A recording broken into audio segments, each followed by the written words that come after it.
Pinterest est une formidable plateforme pour chercher des photos de jardin et avoir des idées. Sauf que certains aménagements, qui sont très beaux à première vue, contiennent en réalité des erreurs. Et si vous faites la même chose chez vous, vous allez vite déchanter. Alors pour vous éviter cela, dans cette vidéo, je vais vous présenter 4 erreurs d'aménagement de jardin que j'ai repérées sur Pinterest, plus une 5e erreur un peu spéciale, on en reparlera à la fin de cette vidéo. Allez, c'est parti!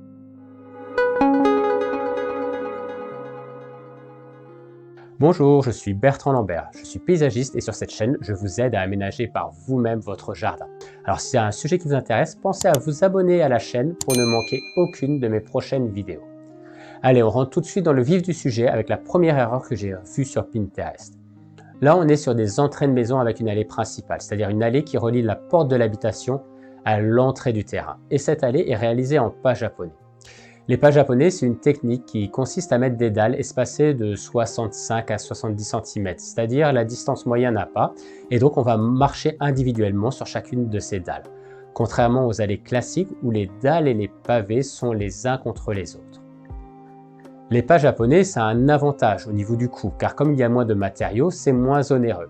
Et au niveau de la pose, c'est plus simple à réaliser qu'une allée classique, et ça peut être très joli car c'est vraiment le cas sur ces photos, elles sont belles. Alors, quel est le problème ? Normalement, les pas japonais sont réservés à des allées secondaires, qu'on ne va pas utiliser souvent, tout simplement car ce n'est en réalité pas pratique au niveau de l'utilisation. Il faut faire attention à ces pas pour bien marcher sur les dalles, comme je l'ai dit, elles sont espacées de la distance moyenne à pas. Donc du coup, si vous êtes quelqu'un de grand, il va falloir faire des pas plus petits que ce que vous avez l'habitude de faire. Et si vous êtes quelqu'un de plutôt petit, vous devrez faire des pas plus grands que d'habitude. Et si vous avez des difficultés à marcher, c'est quasiment inutilisable pour vous. De même, si vous avez une poussette, ce ne sera vraiment pas pratique du tout. Donc pour une allée qu'on n'utilise que de temps en temps, par beau temps, par exemple une allée qui va jusqu'à votre abri de jardin où vous allez chercher votre tondeuse, pourquoi pas? Mais pour une allée principale qu'on va utiliser tous les jours, même si vous êtes quelqu'un de taille moyenne en pleine possession de vos moyens et que vous faites des pas qui correspondent bien à l'espacement des dalles, pensez que vous allez sûrement inviter des gens chez vous, des gens qui vont faire différentes tailles, peut-être des gens aussi âgés, et ça ne sera pas pratique pour eux.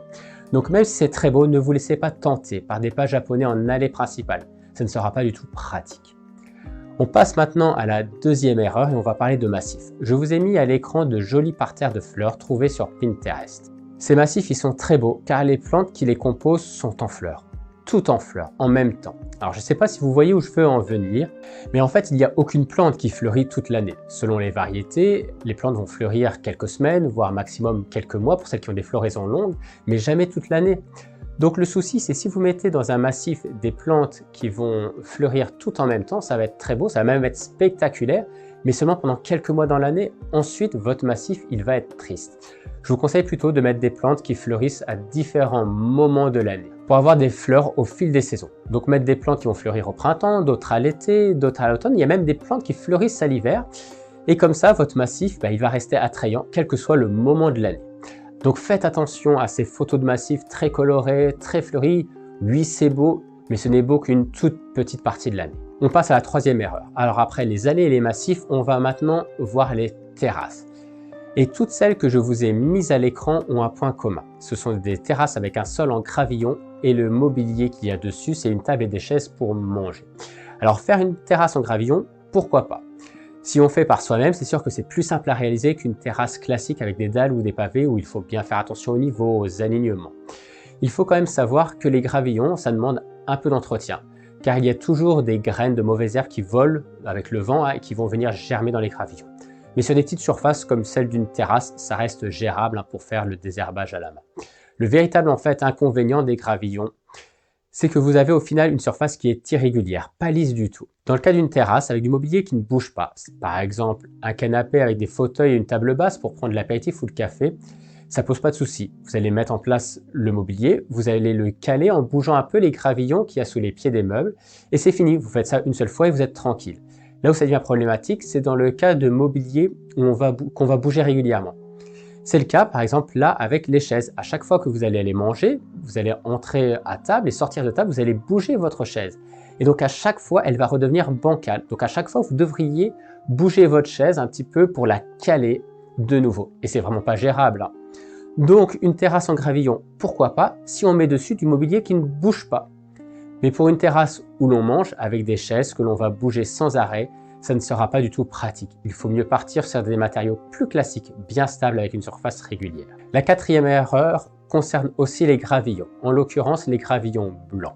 Ces gravillons sont très prisés au jardin, particulièrement dans les massifs au pied des végétaux, car ils permettent de bien mettre en valeur les plantes. Ça crée tout de suite un contraste fort entre la plante et le blanc du gravier.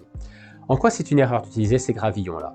Et bien en fait, ces gravillons, qui sont d'un blanc pur, sont issus du marbre. Et le marbre, dans sa version brute que l'on retrouve au jardin, ça accroche énormément la poussière et les saletés. Tellement que la pluie ne suffit pas à les nettoyer. Ça signifie donc qu'au bout de quelques mois, vos gravillons ne seront plus du tout blancs, plus du tout d'un blanc pur, ils vont commencer à devenir grisâtres. Et nettoyer des gravillons dans des massifs, c'est quasiment impossible. Donc faites attention à ces photos qui rendent super bien. Mais ça rend bien uniquement car ce sont des aménagements qui sont neufs, qui viennent d'être réalisés. Au bout de quelques mois, ils auront perdu de leur attrait. Il faut donc mieux partir sur des roches, certes qui ne seront pas d'un blanc pur comme celles sur les photos, mais qui vieilliront beaucoup mieux. Et vous n'aurez pas donc cette frustration d'avoir des gravillons qui étaient blancs au début et qui deviennent gris rapidement. La cinquième et dernière erreur que je voudrais partager avec vous est un peu spéciale. Elle ne concerne pas les photos d'aménagement, mais la façon dont vous les cherchez sur Pinterest. Beaucoup de personnes vont sur Pinterest et regardent les suggestions ou font une recherche très générale comme le jardin, aménagement de jardin, et elles font défiler des centaines de photos pour au final, et même des fois après plusieurs heures, se rendre compte qu'elles n'ont pas plus avancé dans leur projet car elles n'ont pas trouvé de photos qui leur conviennent parfaitement. Cette façon de faire, c'est l'illustration parfaite de l'expression « chercher une aiguille dans une botte de foin ». C'est-à-dire on regarde des centaines voire des milliers de photos en espérant tomber sur celle qui va créer un déclic.